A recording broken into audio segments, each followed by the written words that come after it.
हरियाणा के सीएम नायब सिंह सैनी ने कहा है कि भारत को विकसित राष्ट्र बनाना हम सबका लक्ष्य है। उन्होंने बिहार में हो रहे चुनाव में एनडीए गठबंधन को जिताने की अपील करते हुए कहा कि बिहार को 1 ट्रिलियन की इकोनॉमी के रूप में खड़ा करना हमारा संकल्प है।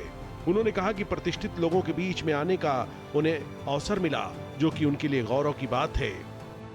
मेरा ये परम सौभाग्य है कि आज इस संस्था में मुझे आने का ये गौरव प्राप्त हुआ है, जिस संस्था में देश के बड़े दिग्गज कोई भी वो रहा हो, इस संस्था के बीच में वो पहुंचा है। और आज मुझे ऐसी पवित्र संस्था के बीच में आने का गौरव प्राप्त हुआ है, जिस संस्था ने अपने गौरवशाली 100 वर्ष पूरे किए हों। मैं इसके लिए आप सबको बहुत बहुत बधाई देता हूं, शुभकामनाएं देता हूं। सीएम सैनी ने कहा कि हरियाणा और बिहार का बहुत पुराना सांस्कृतिक रिश्ता है। हरियाणा में बिहार के श्रमिक भाइयों ने भी विकास को गति दी है। अब भारत को विकसित राष्ट्र बनाने में हरियाणा और बिहार मजबूत भूमिका निभाएंगे।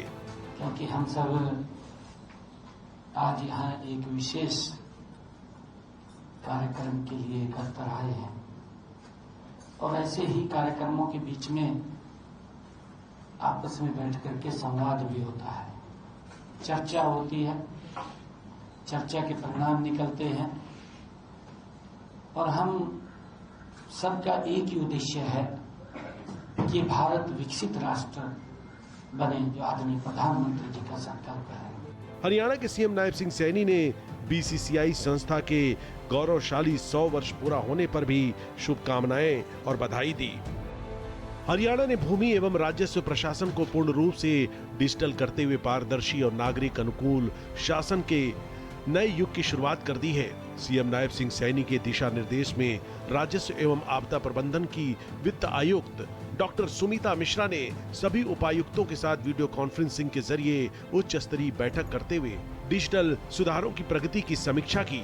इस बैठक में 58 साल पुराने पारंपरिक प्रणाली से एक आधुनिक और डिजिटल रूप में किए गए ऐतिहासिक बदलाव को लेकर चर्चा करते हुए बताया गया कि इसका उद्देश्य कार्य क्षमता के साथ साथ पारदर्शिता और नागरिक सुविधा को बढ़ाना है। एक बहुत बड़ी नई पहल, मैं इसको कहूँगी ऐतिहासिक पहल ली जा रही है।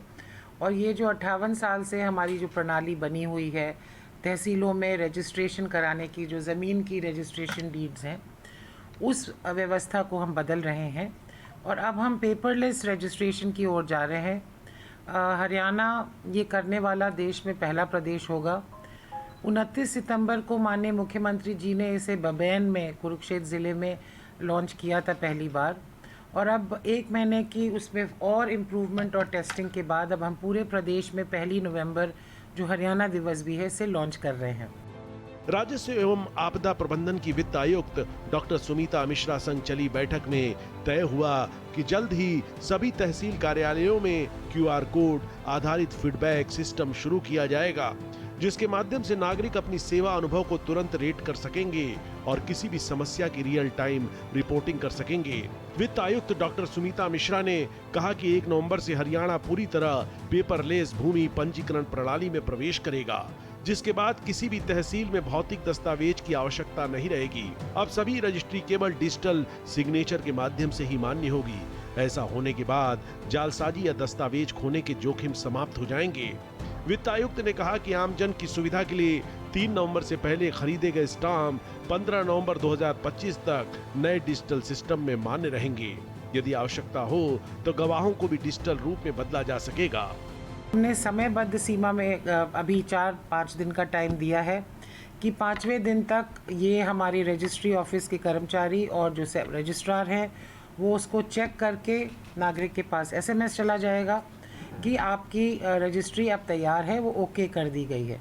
उसके बाद साथ ही वो ऑनलाइन पेमेंट किया जाएगा और रजिस्ट्रेशन की डेट मिल जाएगी। उस डेट पे आपने मात्र 15 मिनट लगाने हैं तहसील में, जहाँ पे आपके बायोमेट्रिक होगा और फ़ोटो खींची जाएगी और आपके विटनेसेस वेरीफाई किए जाएंगे, और 15 मिनट के अंदर वहीं हाथ के हाथ आपको वो रजिस्ट्री आपके पोर्टल पे भी मिल जाएगी और प्रिंट आउट भी मिल जाएगा। सीएम नायब सिंह सैनी के दिशा निर्देश से वित्त आयुक्त डॉक्टर सुमीता मिश्रा ने सभी तहसीलदारों, नायब तहसीलदारों और पंजीयन कर्मियों को निर्देश दिए कि वे राजस्व विभाग पोर्टल पर अपने यूजर अकाउंट का कार्य तुरंत पूरा करें ताकि हर जिले का ऑनलाइन ट्रांजिशन सुचारू रूप से हो सके।